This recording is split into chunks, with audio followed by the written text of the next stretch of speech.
salatu nahi genuenez, gure seme-alabei hurrengo ikasturtean gertatuko zaiena. Atxekabetuta gaude, ezinegona gero eta gehiago zabaltzen ari da gure artean. Azken batean, naiz eta hezkuntza departamentua legezkotasunaren barruan egon, guretzat argita garbi askotan legeak eta bidezkoa dena ez datoz bat, eta hori da gure seme-alabei hurrengo ikasturtean gertatuko zaiena, horrelako egoera bidegabe bat bizi behar izatea, izan ere datuen arabera 30 ikasle izango dira, eta saio desentetan CBU-ko ikasle bat integratuko da klasetan, hortaz 30 ikasle, irakaslea eta horren petea egongo dira klasean. Egoera hau da, larria da edozein tokitan, sinatutako itunean ratioen jaitsiera aurre ikusten da 28ra, zerbaitengatik egin dute pixka bat hori, baina neurri hori ez da martxan jartzen hasiko, 26-27 ikasturtera arte, eta pixkanaka lehenengo DBH-tik urrengo ez guztietara pixka bat edatuz.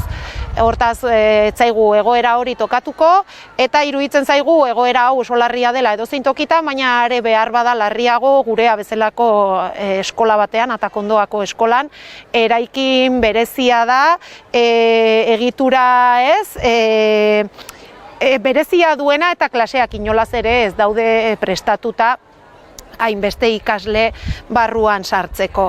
Eta egoera honek izugarrizko eragina izango du gure ustetan, gure seme-alaben hezkuntza kalitatean, eguneroko klaseen garapenean ere izugarrizko eragina izango du, bizikidetza arazoak nabarmenak izango dira, espaziorik ez dute apenas klasean egoteko eta horrek kalte handiak ekarriko ditu. Zer esanik ez ingurune horrek eragingo duen kalte pedagogikoa eta baita ere biziki larritzen gaitu segurtasun eta osasun arazoak.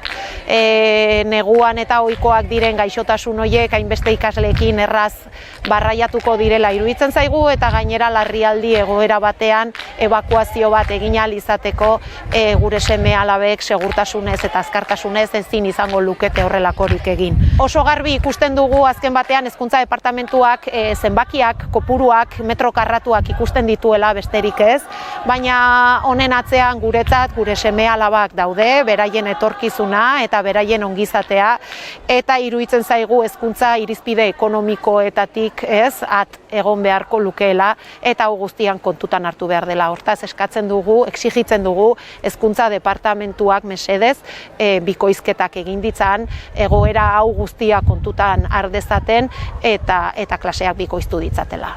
Ez, masifikaziorik ez! Ez, masifikaziorik ez!